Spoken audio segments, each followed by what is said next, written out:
যদি আমাকে একটু চেঞ্জ করা হয় আমি সাকিব খান ভাইয়ের বায়োগ্রাফিতে কাজ করার একটা সুযোগ পেতে পারি।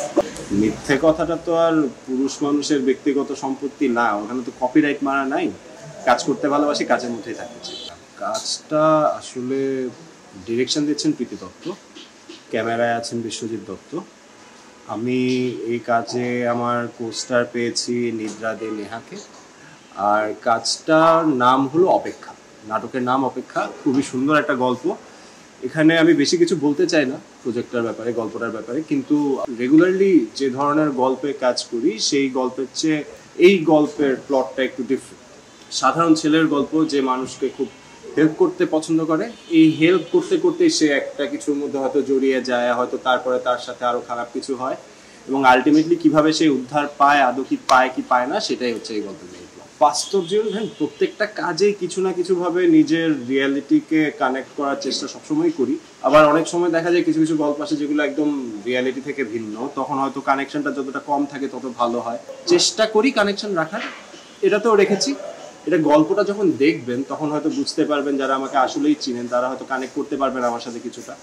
আমি চেষ্টা করেছি কিছুটা প্রতিবাদী, কিছুটা বিপ্লবী চিন্তা ভাবনা রাখার, কিন্তু কতটুকু রাখতে পারবো, কতটুকু আলটিমেটলি করা হবে সেটা শুটিং শেষ না হলে বলতে পারছি না। দেখুন, নাটক খুব কম করা হয়েছে গত কয়েক মাসে, বিকজ আমি বড় প্রজেক্টগুলো নিয়ে একটু বেশি ব্যস্ত ছিলাম।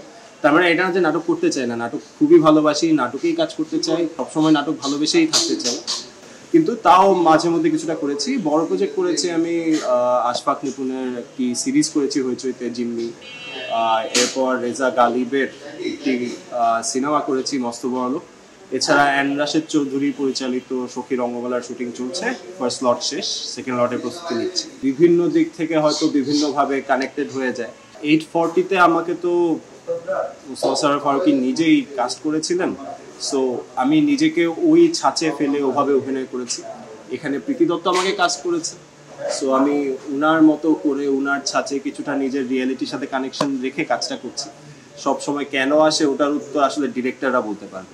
জনরা তো কখনো স্পেসিফিক ভাবে কোনো জনরায় তো নিজেকে স্টাক করে রাখতে চায় না, একটু নিজেকে ভাঙা, একটু আবার ফেরত যাওয়া, আবার আনা। রোম্যান্স তো খুবই সুখের, মাঝে মধ্যে সমাজের কিছু দুঃখের কথাও বলতে ভালো লাগে। আমি জানি না মানে প্রেম করে বিয়েটা হয়েছে, প্রেম মানে যে সবসময় সবাই খুব রোম্যান্টিক হবে তাও তো না, কিছুটা তো অন্যরকম। মানুষদের সাথেও অন্য মানুষরা প্রেম করে, আমার সাথেও বোধহয় তাই হয়েছে।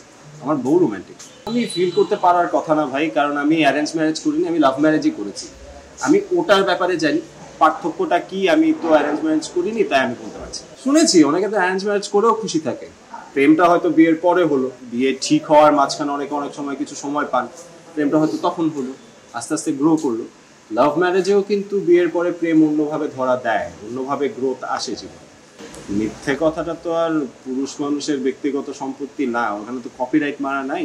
মানুষ মিথ্যা কথা বলে, ভুল করে, যখন প্রয়োজন হয় তখনই হয়তো বলে, কিন্তু মিথ্যা কখনো চাপা থাকে। আমি বলবো না কাজের ব্যস্ততা প্রচন্ড, I am lucky, I am getting works. আমি কাজ করছি, খুব এনজয় করছি। ব্যস্ততার কারণে টায়ার্ড হয়ে যাচ্ছে এটা আমি বলতে চাই না, কারণ কাজ পাওয়াটা একটা ভাগ্যের ব্যাপার, খুবই পছন্দের ব্যাপার। কাজ করতে ভালোবাসি, কাজের মধ্যেই থাকছি। আমার মনে হয় না আমরা যারা ইয়াংরা আছি, নিউ কামার্সরা আছি, তারা হাল ধরতে চায় বা হাল ধরবে এই চিন্তা ভাবনা থেকে কাজ করে, বিকজ তাদের নিজেদের ট্যালেন্টটা প্রমাণ করার, কাজ ভালো মতো করার যে চিন্তা ভাবনাটা থাকে ওটাই অনেক বেশি থাকে। এছাড়া যারা সিনিয়র আছেন তারা অনেকেই খুব ভালো কাজ করছেন, তারা সবাই প্রচন্ড পরিশ্রম করছেন। আমরা বরং তাদের উপর ডিপেন্ডেন্ট। তারা যদি ভালো ভালো কাজ করে, বড় বড় কাজ করে আমাদের ইন্ডাস্ট্রি বলুন, সেকশন বলুন, সেক্টর বলুন, যেটাকেই বলুন, ওটাকে রেগুলার অডিয়েন্সের জন্য ভালো রাখতে পারেন, তাহলে আমাদের জন্য ভালো হয়। নানা পাটেকরের অ্যাক্টিং খুবই ভালো লাগে, পারেশ রাওয়াল খুবই পছন্দের অ্যাক্টর। এছাড়া জয়দীপ আহলাওয়াতের অ্যাক্টিং খুবই ভালো লেগেছে। এভাবে চলতে থাকে। তবে যদি আইডল হিসেবে কাউকে চিন্তা করতে হয়, আমার উদ্দূর মানে আইডল হিসেবে ওনাকে বলাটাও আমার পক্ষে দৃশ্যতা। মানুষ বাজপাই খুবই পছন্দের, সবচেয়ে পছন্দের একজন অভিনেতা। বাংলাদেশে মানে ট্রিমেন্ডাস পছন্দের অভিনেতা আছেন, ওদের মানে ওনাদের নাম নেওয়ার আগেই ভয় লাগে। তবে এটিএম শামসুজ্জামান, আবুল হায়াত, হুমায়ুন ফরিদি, প্রত্যেকেই আমার গুরুজন, প্রত্যেকেই আমার স্যার। সম্প্রতি বর্তমান সময়ের মধ্যে বাশার ভাইয়ের মোশাররফ করিম স্যারের অ্যাক্টিং খুবই ভালো লাগে। আমার মনে হয় লুক ওয়াইজ যদি আমাকে একটু মানে চেঞ্জ করা হয়, আমি যদি একটু নিজেকে আরো ডেভেলপ করতে পারি, তাহলে তো আমি শাকিব খান ভাইয়ের বায়োগ্রাফিতে কাজ করার একটা সুযোগ পেতে পারি। অফকোর্স মিডিয়ার সামনে কিভাবে নিজেকে মেনটেন করতে হয় এবং কোন সময় চুপ থাকতে হবে, কোন সময় কথা বলতে হবে, এগুলো খুবই ইন্টারেস্টিং। মানে আমরা সবাই পারি না সেটা। যেমন আমি কখনোই গুছিয়ে কথা বলতে পারি না, উনি যেভাবে গুছিয়ে কথা বলতে পারেন এবং উনি যেভাবে নিজের ফিল্মোগ্রাফিটাকে দিন দিন ডেভেলপ করছেন, এই জিনিসগুলো অবশ্যই খুবই ভালো লাগে।